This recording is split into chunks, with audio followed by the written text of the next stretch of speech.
Le but de cette présentation sur la Suisse et l'islam dans ce pays concerne essentiellement le questionnement légitime que se pose le citoyen sur l'attitude de nos autorités. Nous entendons par autorité, non seulement les responsables politiques, mais aussi les milieux universitaires, qui ont la responsabilité de transmettre le savoir ainsi que les valeurs d'équité et du vivre ensemble aux jeunes générations. Nous commencerons par le Centre suisse, Islam et Société, de l'Université de Fribourg. Ce centre dont la création a été justifiée par la lutte contre le radicalisme islamique, travaille en collaboration étroite avec la Commission fédérale contre le racisme, présidée par Madame Martine Brunswick-Graf. Ces institutions disent qu'elles luttent contre le radicalisme islamique et le racisme, quel qu'en soit l'auteur. Malheureusement, les informations que nous recevons à travers les médias, les conférences auxquelles nous avons assisté, et la documentation qui nous a été offerte par ces institutions, apparaît tout à fait contraire à la réalité que nous vivons. Nous avons décidé de publier cette présentation dans le but de clarifier notre position et d'expliquer notre questionnement légitime. En effet, nous sommes en droit de nous poser des questions légitimes sur le but que se fixent ces institutions et certains professeurs de nos universités. La suite de cette présentation apportera les clarifications nécessaires sur notre démarche. Pour illustrer d'une manière concrète notre démarche, on commencera par analyser le colloque organisé par le Centre suisse, Islam et Société, la Commission fédérale contre le racisme et les universités suisses. L'analyse des idées défendues par les responsables de ce colloque montre qu'il avait un but très précis, présenter non seulement les musulmans vivant en Suisse, mais l'islam en général, comme victime d'un rejet et d'une hostilité de la part d'une partie relativement importante de la population, non seulement en Suisse, mais en Europe d'une manière générale. La ligne directrice de ce colloque est fixée par le Centre suisse, Islam et Société, avec le soutien de plusieurs universités en Suisse, et de la Commission fédérale contre le racisme. Martine Brunswick-Graf, présidente de la Commission fédérale contre le racisme, ouvre le séminaire avec ses déclarations sur le prétendu discours d'hostilité envers les musulmans. Elle affirme d'emblée qu'elle condamne les personnes qui ont en commun la détestation de l'islam et l'hostilité envers celles, et ceux qui se réclament de cette religion. Elle fait un amalgame inacceptable envers la critique et la dénonciation de l'islam, en tant que doctrine politique ou religieuse, et la haine envers des personnes qui se disent musulmans. C'est une manière insidieuse de diaboliser toute pensée critique envers l'islam. Il faut à tout prix stigmatiser ceux qui osent dénoncer l'aspect totalitaire et intolérant de l'islam, en les présentant comme des racistes, qui détestent les musulmans.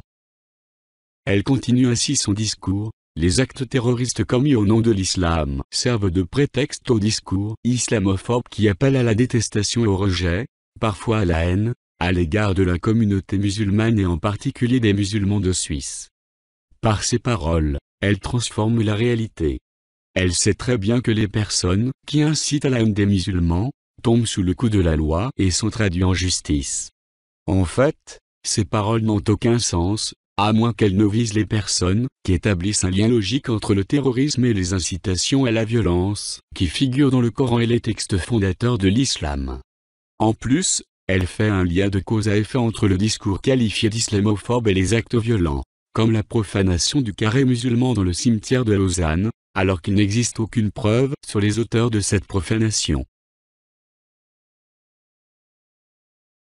Madame Brunswick-Graf utilise la méthode qui consiste à porter un jugement selon 2 poids et 2 mesures. Elle passe sous silence les nombreuses profanations d'églises, de synagogues, de cimetières juifs ou chrétiens qui se passent en Europe comme dans le monde musulman. Elle fait le lien entre le discours islamophobe et les actes violents contre les musulmans. En revanche, elle refuse de faire le moindre lien entre le terrorisme islamiste et les nombreux appels à la haine qui figurent aussi bien dans le Coran que dans les textes fondateurs de l'islam. Elle ne condamne pas d'une manière explicite et claire ces appels à la haine et à la violence. Elle garde un silence total sur ces textes fondateurs de l'islam, comme ces versets du Coran, qui ordonnent de combattre les mécréants, jusqu'à ce que la religion appartienne entièrement à Allah. Par contre, elle condamne implicitement les personnes qui dénoncent ces appels à la violence, et qui appellent les responsables musulmans à abroger ces versets du Coran. Comment comprendre ces autorités musulmanes, qui refusent d'abroger les versets du Coran et des hadiths, qui prescrivent le combat et le meurtre des non-musulmans? Ce refus de condamner les appels à la violence dans les textes fondateurs de l'islam provient aussi bien des autorités musulmanes en Suisse et en Europe, mais surtout des plus hautes instances du monde musulman.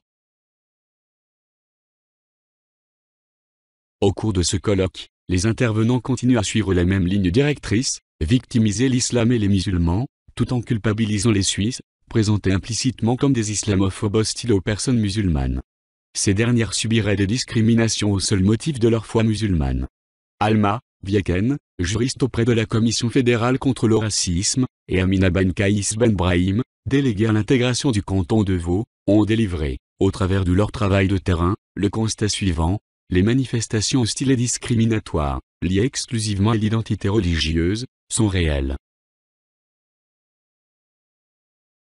Le professeur Wolfgang Benz, de l'Université technique de Berlin, définit ainsi l'hostilité envers les musulmans. Le phénomène actuel d'hostilité à l'égard de l'islam peut être défini comme un ressentiment qui se manifeste par des actes de discrimination ou d'exclusion pour des motifs religieux, culturels et politiques, envers une minorité de citoyens ou de personnes vivant dans notre société, pour la seule raison qu'ils sont musulmans.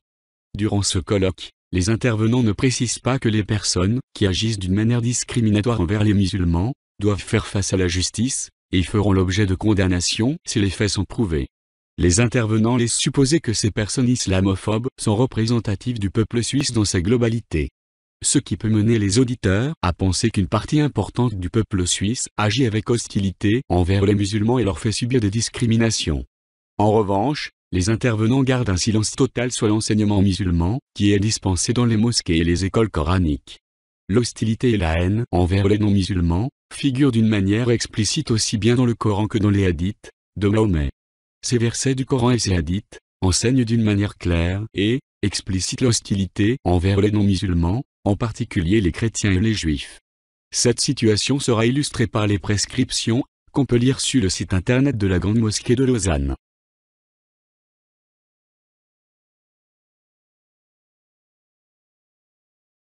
Malgré cette présentation des musulmans comme victimes d'hostilité et de discrimination, ainsi que la présentation idyllique d'un islam de paix et d'amour, la réalité est bien différente. Les textes sacrés de l'islam, qu'on trouve dans toutes les mosquées de Suisse et d'Europe, montrent une réalité bien différente. Il suffit de voir le site internet de la mosquée de Lausanne.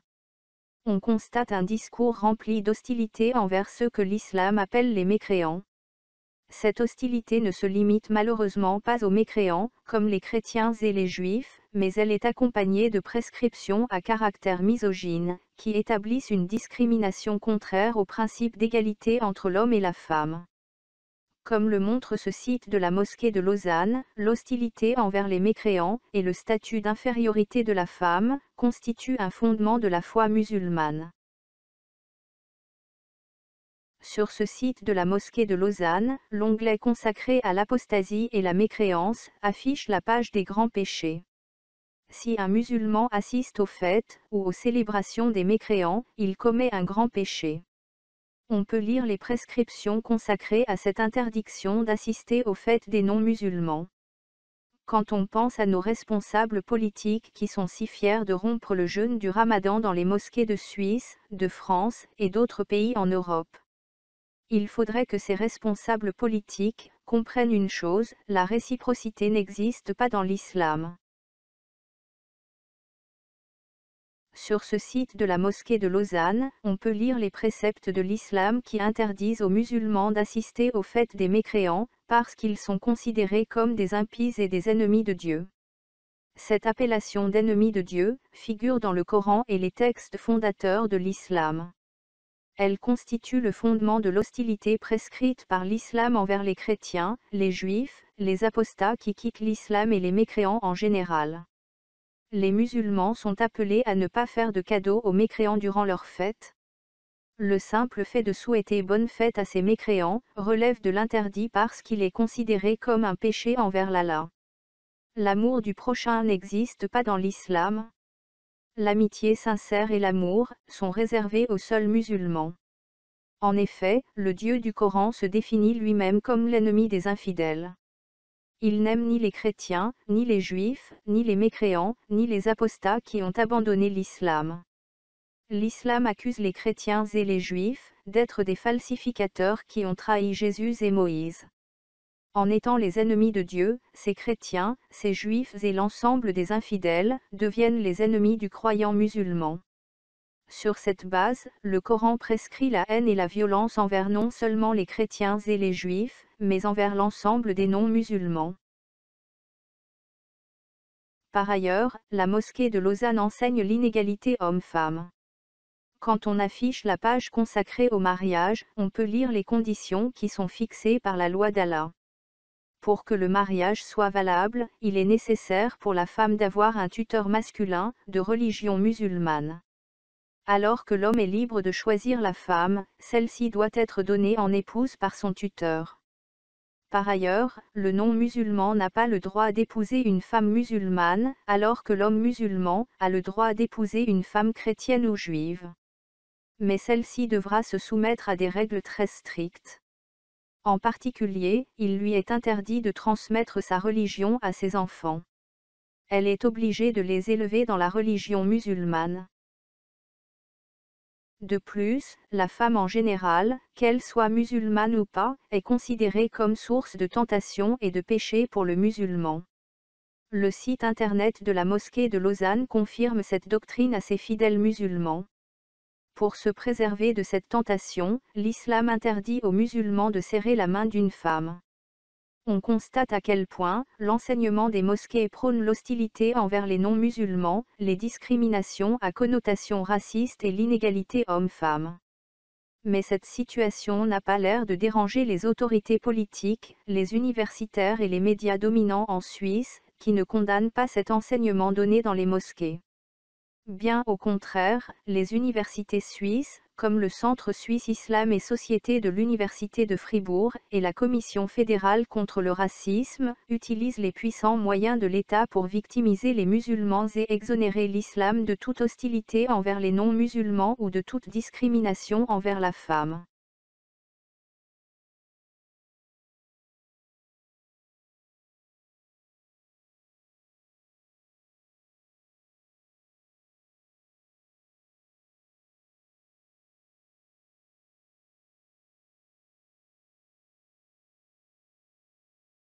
Dans la vidéo qui suit, on peut voir Madame Mallory Schneoli-Purdy, qui enseigne au Centre suisse, Islam et Société de l'Université de Fribourg, en tant que sociologue des religions. Elle participe à cette émission de la télévision suisse romande, sur les musulmans en Suisse. Cette émission est intitulée « Bien intégrés, mais pas acceptés ». Ce titre signifie que malgré leur bonne intégration dans la société européenne et le partage de ses valeurs, les musulmans ne sont pas acceptés par les Européens en général, et les Suisses en particulier. Au cours de cette émission, Madame Mallory Schneoli-Purdy partage ce principe, bien intégré, mais pas accepté. Au lieu de dénoncer les préceptes du Coran et de la Sunna de Mahomet qui s'opposent à l'intégration des musulmans dans une société laïque aux racines essentiellement chrétiennes, elle préfère mettre la faute sur les Suisses qui refuseraient d'accepter les musulmans.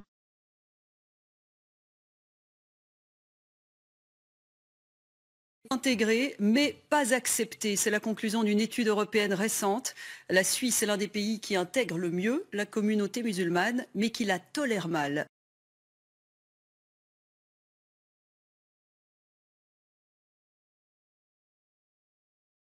Les musulmans en Suisse sont bien intégrés en termes d'éducation, scolarisation, d'accès au marché de l'emploi, de maîtrise de la langue. Mais de l'autre côté, vous avez ce sous-titre « Intégré mais pas accepté ». Et les Suisses sont les plus nombreux à répondre qu'ils n'aimeraient pas avoir un musulman comme voisin de palier, qu'ils n'aimeraient pas avoir un musulman dans la famille. Mallory Schneoli-Purdy fait porter aux Suisses la responsabilité des problèmes liés au vivre ensemble avec la communauté musulmane. Elle affirme qu'une grande partie des Suisses n'acceptent pas les musulmans. En agissant ainsi, elle exonère l'enseignement musulman qui s'oppose frontalement à l'intégration, par des appels à l'hostilité et la haine envers les non-musulmans. Comment expliquer ce silence de Mallory Schneoli-Purdy? Est-ce pour exonérer l'enseignement musulman de sa responsabilité accablante? Ou bien, est-ce par simple ignorance de la Sunna de Mahomet et des préceptes coraniques? Le racisme envers tous les mécréants est explicite dans le Coran. Dans la sourate 98, le Coran décrit les chrétiens, les juifs et les mécréants ainsi. De toute la création, ce sont eux les pires créatures. Le terme utilisé par le Coran dérive de la racine al-shar, qui signifie le mal. Ainsi, le Coran considère les juifs, les chrétiens et les mécréants comme les créatures les plus malfaisantes qui puissent exister. Quant aux musulmans, qui croient en Allah et Mahomet, ils sont décrits comme les meilleures créatures de toute la création. Ce verset rabaisse les mécréants, les juifs et les chrétiens au rang de créatures malfaisantes, ce qui relève du racisme. Dans la vidéo qui suit, on expliquera le précepte d'aimer en Allah, et de détester en Allah. Ce précepte de l'islam, qui trouve sa source dans les versets du Coran, sera illustré par le prêche donné à Lisieux, en France, par l'imam Karim Ben Amor. On précisera que ce prêche, d'une grande violence, se base sur les versets qui se trouvent dans le Coran. Et ce Coran est exactement le même que celui qui est enseigné en Suisse.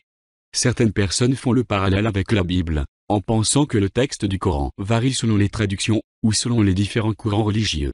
Cela est absolument faux, le texte coranique est unique sur l'ensemble de la planète. Aucune traduction n'est acceptée. L'enseignement du Coran doit obligatoirement se faire en arabe. Il en est de même pour sa mémorisation, sa récitation que ce soit durant les 5 prières quotidiennes, les récitations collectives, ou les autres rituels comme les funérailles, ou les veillées du Ramadan. Dans tous les actes du rituel musulman, le Coran ne peut être lu qu'en arabe. Et on réfère exactement au même texte, qu'on soit sunnite, chiite ou d'un autre courant de l'islam. Pour les recueils de hadith, ou les autres textes fondateurs de l'islam, on peut les enseigner dans une autre langue. Mais la traduction est faite à partir des mêmes textes originaux, comme l'authentique de Bukhari et Muslim, ou la Sirat d'Ibn Hisham.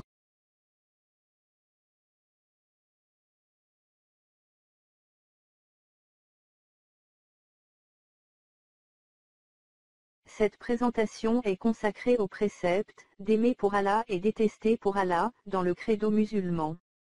Ce précepte porte également ce nom, l'alliance et le désaveu.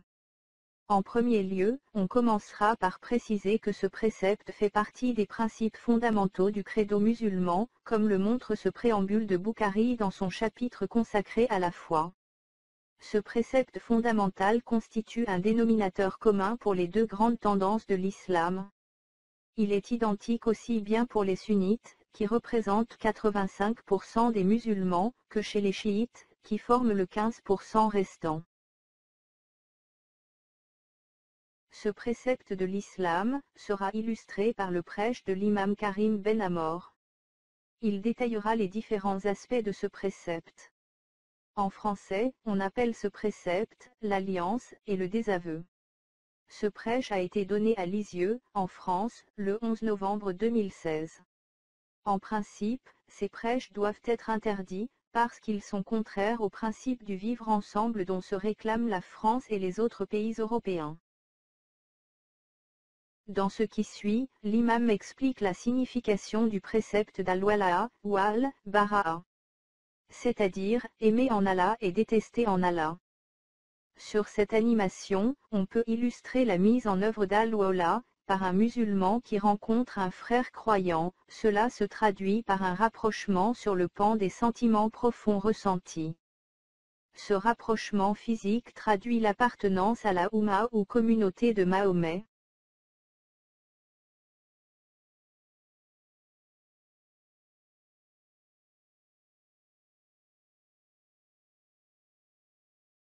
Sur cette animation, on illustre le principe d'al-bara, quand un fidèle musulman se voit approché par un non-musulman. Le fidèle musulman base son attitude sur celle d'Allah. C'est en premier lieu l'éloignement pour signifier le rejet, le désaveu, l'inimité et la haine contre les valeurs que représente le non-musulman. Il y a un mur psychologique que l'islam dresse entre le fidèle musulman et les valeurs que représente le non-musulman.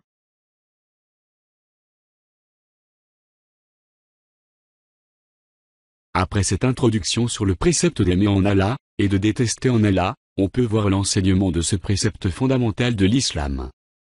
Écoutons le prêche donné à Lisieux par l'imam Karim Ben Amor. Il faut noter que cet imam ne fait que se référer au Coran. Ceci prouve que le Coran prescrit explicitement la haine, dans de nombreux versets qui sont très clairs, et qui n'ont aucun besoin d'interprétation. Allah le Très-Haut dit dans la traduction du sens du verset, « Ô les croyants, ne prenez pas pour alliés les juifs et les chrétiens, ils sont alliés les uns des autres, et celui d'entre vous qui les prend pour alliés devient un des leurs. » Et Allah Azza wa Jal dit dans la traduction du sens du verset, « Ô vous qui avez cru, ne prenez pas pour alliés mon ennemi et le vôtre, leur offrant l'amitié, alors qu'ils ont nié ce qui vous est parvenu de la vérité. » Allah Azza wa Jal dit dans la traduction du sens du verset, « Tu n'en trouveras pas parmi les gens qui croient en Allah et au jour dernier, qui prennent pour amis ceux qui s'opposent à Allah et à son messager, fussent-ils leur père, leur fils, leurs frères ou les gens de leur tribu. » Et Allah Azza wa Jal dit dans la traduction du sens du verset, « Et quiconque prend pour allié Allah, son messager et les croyants, réussira, car c'est le parti d'Allah qui sera victorieux. » Le désaveu, c'est que tu te désavoues de la religion des mouchrikines, des polythéistes, comme Ibrahim alayhi salatu wassalam et ceux qui étaient avec lui, ont dit, dans la traduction du sens du verset, « Nous vous désavouons, vous et ceux que vous adorez en dehors d'Allah. » Ils se sont désavoués d'eux et de leur religion. Nous vous renions, entre vous et nous, l'inimité et la haine sont à jamais déclarées jusqu'à ce que vous croyez en Allah seul. Ces extraits du prêche sur le précepte d'aimer en Allah et de détester en Allah sera suivi par une vidéo qui montre l'incitation à la haine envers les Juifs. On pourra voir que l'incitation à la haine atteint des sommets dans l'horreur. Les Juifs sont déshumanisés et considérés comme des singes et des cochons.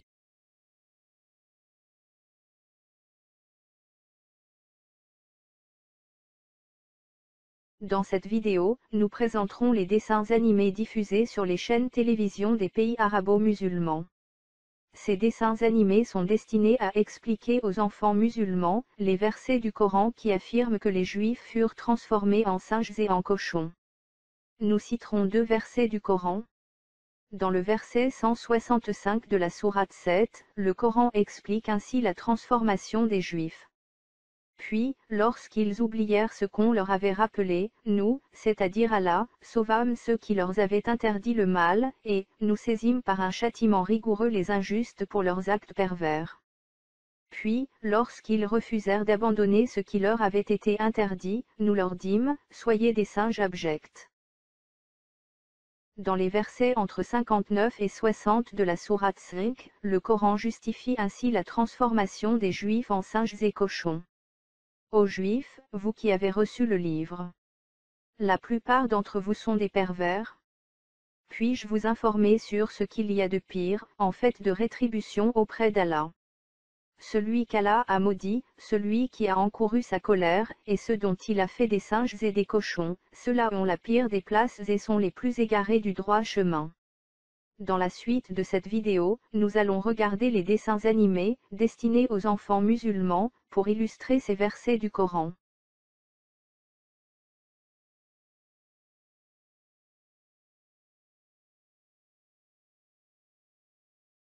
Après ce rappel des bases coraniques de l'antisémitisme dans l'islam, nous allons regarder la manière dont cet antisémitisme est enseigné aux enfants. En plus de l'enseignement coranique, les chaînes de télévision musulmanes diffusent des dessins animés qui illustrent cet antisémitisme. Ainsi, on incruste dans l'esprit des enfants que les Juifs ont été transformés en singes et en cochons. Dans ce premier dessin animé, on commence par montrer le prophète musulman, qui rappelle aux Juifs d'obéir aux commandements d'Allah. Ensuite, le dessin animé montre le refus des Juifs qui ne s'intéressent qu'aux richesses de ce bas monde. Le dessin animé montre comment ils sont transformés en singes et en cochons. Le prophète d'Allah et ses disciples seront témoins de ce châtiment infligé aux Juifs par Allah, le Dieu du Coran.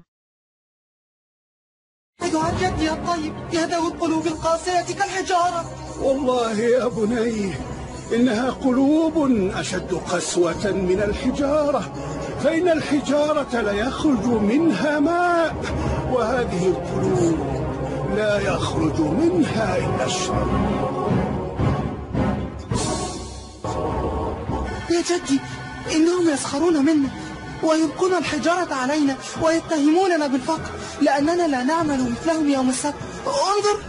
هل تخافون تلك الأوهام؟ لا، لا لعنة ولا خوف أيها الجبناء. أنتم تبنون سورا لتبتعدوا عن أفعالنا، إذن ستكونون أنتم الفقراء دوما ونحن الأغنياء.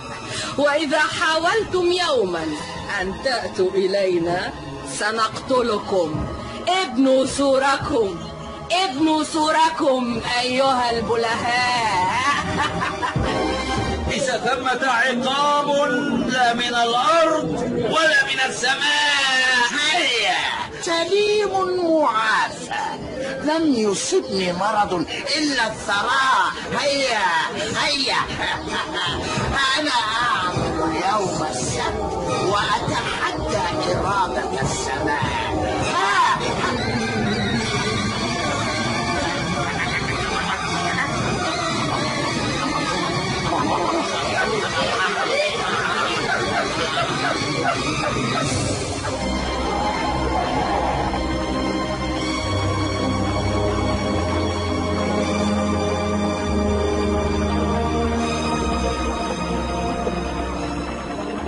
انظر يا بني، لقد صار الشباب منهم قردة والشيوخ خنازير.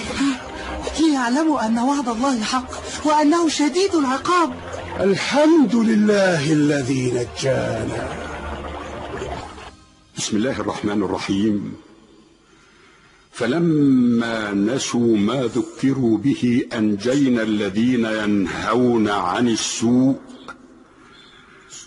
وأخذنا الذين ظلموا بعذاب بئيس بما كانوا يفسقون. فلما عتوا عما نهوا عنه قلنا لهم كونوا قردة خاسئين. وإذ تأذن ربك ليبعثن عليهم إلى يوم القيامة من يسومهم سوء العذاب إن ربك لسريع العقاب. Dans le dessin animé, dont on peut voir quelques images, les télévisions du monde arabo-musulman montrent comment les Juifs, après avoir refusé d'écouter les commandements d'Allah, découvrent petit à petit leur transformation en singes et en cochons. Une fois qu'ils réalisent que cette transformation les concerne tous, ils sont paniqués et ne savent pas comment ils pourront survivre.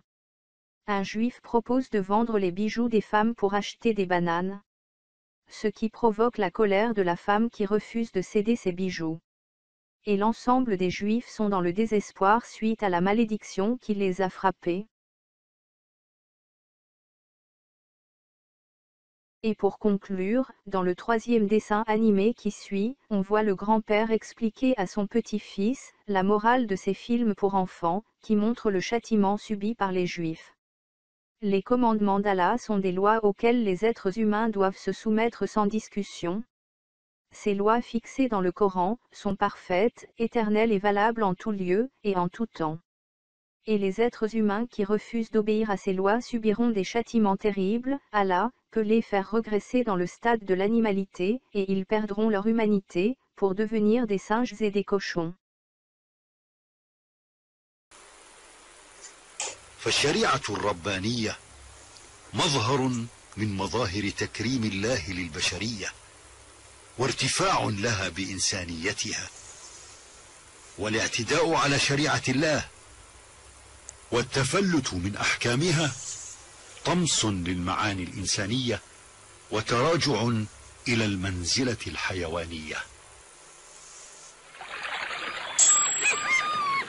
وهكذا مسخ الله أولئك العصاة إلى قردة، فكان هذا نصيبهم.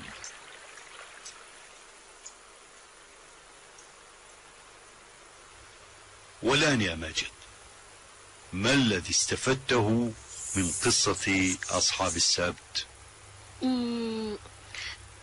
لقد تعلمت يا جدي ضرورة طاعة الله وعدم عصيان أوامره، وأن الاستجابة لطاعة الله سبيل الفلاح والنجاة، وأن عصيان أوامره سبيل الهلاك والدمار. Après ces images, nous mettons un terme à la première partie de notre présentation sur la Suisse et l'islam.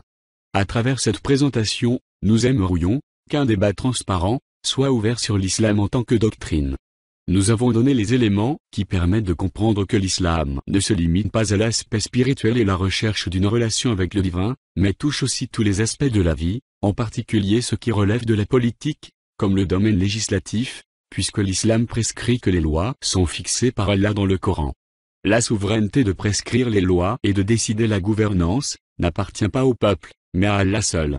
Cette doctrine considère qu'elle a la légitimité divine pour juger la manière dont on gouverne les peuples, et dont on définit le rapport à l'autre, en particulier le non-musulman. Cela aura obligatoirement des conséquences sur le vivre ensemble. Si nos responsables constatent ces problèmes de vivre ensemble, entre une partie importante des Suisses et la communauté musulmane, il leur faudrait prendre en compte les prescriptions de l'islam, et leurs conséquences sur ce vivre ensemble. Aborder ces questions avec lucidité, ne constitue en aucune manière une hostilité envers les musulmans. Nous pensons que le débat d'idées, transparent, fraternel et sans tabou, représente la meilleure manière de résoudre les problèmes. Nous vous remercions de votre attention, et nous espérons vous retrouver pour la deuxième partie de notre présentation sur la Suisse et l'islam.